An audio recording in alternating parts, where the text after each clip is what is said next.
Sa mga lihim na sulok ng gubat sa Pilipinas, tahimik na gumagalaw ang isang misteryosong presensya. Halos 1 metrong taas, may mahahabang pakpak na lampas 2 metro at malaki at matibay na tuka na may matutulis na kuko. Ipinapakita nito ang pinakamataas na husay niya sa panghuhuli sa kanyang nasasakupan.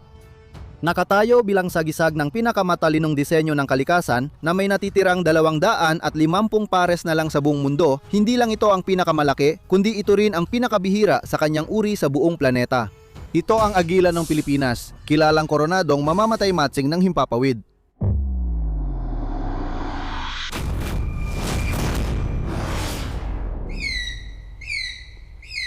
Ang Pithecophaga jeffrey o dakilang agila ng Pilipinas, na kilala ring agilang kumakain ng unggoy, ang pinakamalaki at pinakabihirang agila sa mundo dahil sa haba at lawak ng pakpak nito.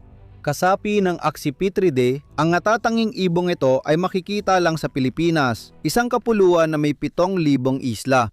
Gayunpaman, sa kabila ng lawak ng kapuluan, ang dakilang agila ng Pilipinas ay matatagpuan sa 4 na pangunahing isla, silangang Luzon, Samar, Leyte at Mindanao. Ang kanyang nasasakupan ay umaabot sa iba't ibang tanawin mula sa mga kapatagan hanggang sa matataas na bundok na lagpas pa sa 5,000 na raang talampakan ng taas.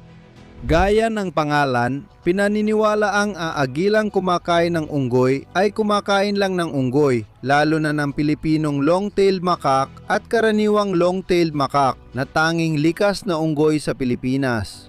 Nagsimula ang paniniwalang ito nang madiskubre sa tiyan ng unang nahuling agila ng Pilipinas ang hindi natunaw na labi ng unggoy. Habang lumalalim ang kwento, nalaman na ang mga agila ay dalubhasa sa kagubatan at maingat pumipili ng biktima batay sa kung anong madaling makuha sa paligid.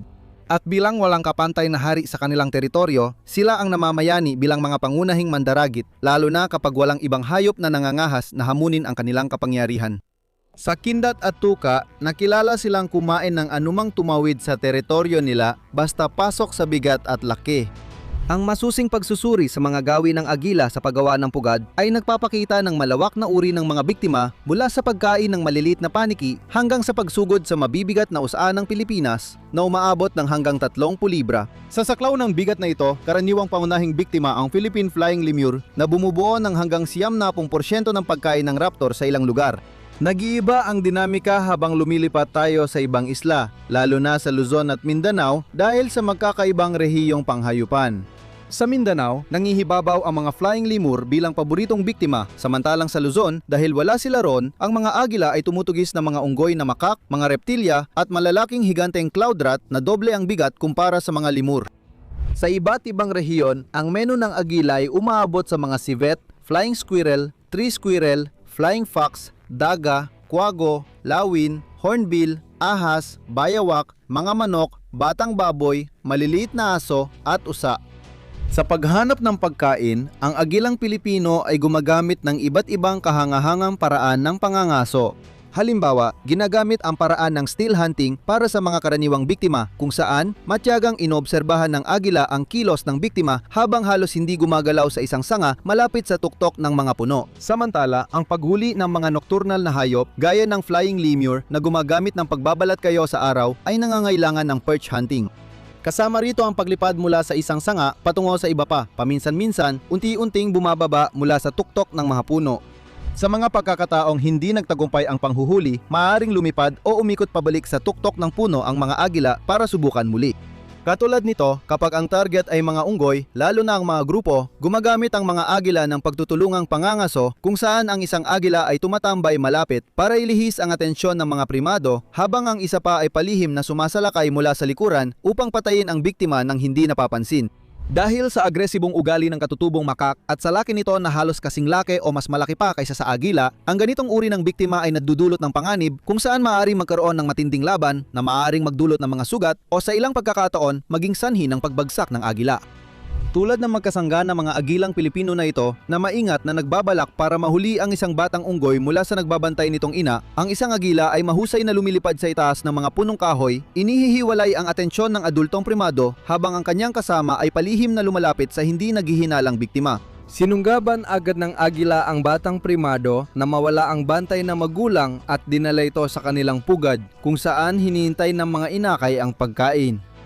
Gayunpaman, sa proseso ng pagpapakain, minsan ay hindi sinasadyang naitutulak ng mga agila ang mga piraso ng laman na may kasamang buto papasok sa inglo ng mga sisiw na labis sa kakayahan nilang tunawin o kayanin ang ganitong pagkain. Ang hindi sinasadyang aksyon ay nagdudulot ng malungkot na resulta dahil nasasamid at namamatay ng maaga ang mga sisiw. Pangtunay na nagpapatingkad sa agilang Pilipino ay ang pambihira nitong anyo bukod sa kakaibang paraan ng pagpapakain at pangangaso.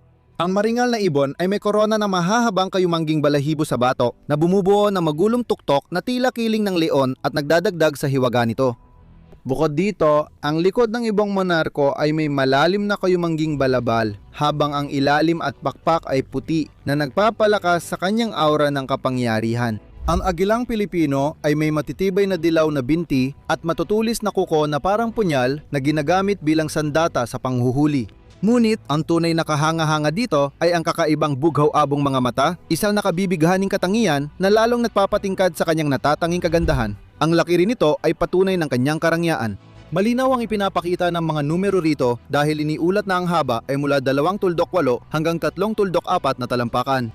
Masusing pagsisiyasat sa malalaking koleksyon ng natural history ay nagpapakita na ang karaniwang haba ay 3.1 talampakan sa lalaki at 3.5 talampakan sa babae. Dahil dito, ang agilang Pilipino ang pinakamahabang nabubuhay na agila at ang haba ng babaeng agila ay umaabot sa pinakamataas na naitalang haba ng Harpy Eagle at Stellar Sea Eagle. Isang pambihirang specimen sa Field Museum of Natural History ang nagpapakita ng karangyaan ng ibong ito na may sukat na 3.6 na talampakan. Walang kapantay sa buhay na agila, pangalawa lang sa naglahong agilang hast.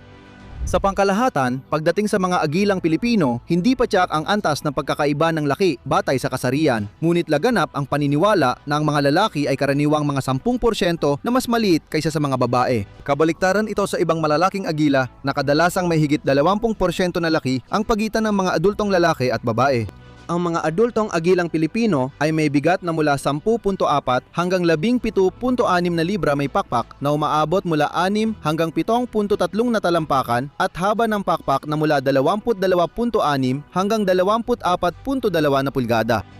Narito ang tuka, malaki, matapang at patag sa magkabilang gilid, kasing laki ng sa agilang dagat ni Stellar. Ito ang pinakamalaking tuka sa lahat ng nabubuhay na agila na may karaniwang haba na 2.84 na pulgada mula sa bukana. Akala mo tapos na, pero ang tarsus ang umagaw ng eksena dahil ito ang may pinakamahabang tarsus sa mga agila. May sukat na 4.8 hanggang 5.7 pulgada. Ang agila ng Pilipinas ay isang bihirang uri na nagbibigay ng kakaibang karangyaan at karilagan sa pambihirang ibong ito. Ang pagiging bihira nito ay dulot ng kakaibang pangangailangan ng ibon sa pagpaparami. Ang bawat pares na agila ng Pilipinas ay kailangan ng 51 milya kwadradong teritoryo para mapalaki ang inakay, kaya't sensitibo sila sa pagkaubos ng kagubatan na dulot ng pagtotroso at lumalawak na agrikultura. Bukod pa rito, madalas na nauuwi sa kamatayan para sa kanila ang pakikisalamuha sa mga tao dahil ang mga kahangahangang ibon na ito ay nabibiktima ng pamamaril, pagkakahuli para sa pampubliko o pribadong pagpapakita at hindi sinasadyang nasasaktan sa mga bitag na para sana sa ibang mga hayop. Dahil dito, ang pagpatay sa isang agila ng Pilipinas ay tinuturi na isang krimen na may kaakibat na parusang pagkakakulong na hanggang 12 taon at malalaking multa. Gayunpaman, kahit sa kabila ng banta ng tao sa pagkalipol nito, ang maringal na agila ng Pilipinas ay hindi naman nagdudulot ng panganib o naitalang pag-atake sa tao. Ibinunyag ng IUCN Rat List ang nakakalungkot na pagtataya ng populasyon na nasa 180 hanggang 500 na mga hustong gulang na mga individual na katumbas ng humigit kumulang 200 at 50 hanggang 750 na kabuuang bilang na nag-uuri sa kanila bilang critical na nanganganib habang patuloy pang bumababa ang kanilang bilang. Hindi pa doon nagtatapos dahil ang reproductive cycle ng agila ng Pilipinas ay umaabot ng 2 taon at iisa at bihiray 2 ang naititlog kaya mas mataas ang panganib silang maubos. 8 hanggang 10 araw bago mangitlog, ang babaeng agila ng Pilipinas ay nakakaranas ng egg lethargy. Panahong wala siyang ganang kumain, maraming iniinom na tubig at nakalaylay ang mga pakpak niya. Kadalasan, naabot ang ganap na kakayahang magparami sa edad 5 sa babae at 7 sa lalaki. Monogamous ang mga agila, bumubuo ng panghabang buhay na pares, maliban na lang kung mamatay ang isa, saka lang maghahanap ng bagong kapareha ang natira. Upang ipakitang handa na silang manligaw, nagdadala ng materyales para sa pugad ang mga agila na sinusundan ng paulit-ulit na pagtatalik sa pugad at mga kalapit na sanga. Ang totoong palabas ay sa himpapawid gamit ang magagarang galaw tulad ng sabayang paglipad at mabilis na pagsisid ng lalaki sa babae sa kanilang teritoryo. At isang sabayang pagpapakita ng mga kuko kung saan iniyunat ng lalaki ang kanyang mga kuko sa likod ng babae na nagiging dahilan para tumihaya siya sa ere at ipakita rin ang kanyang mga kuko. Sa buong yugto ng panliligaw na ito, ang mga agilang Pilipino ay nakikipag-ugnayan gamit ang kanilang tinig, naglalabas ng malalakas at matataas na sipol na may iba't ibang tono at taas.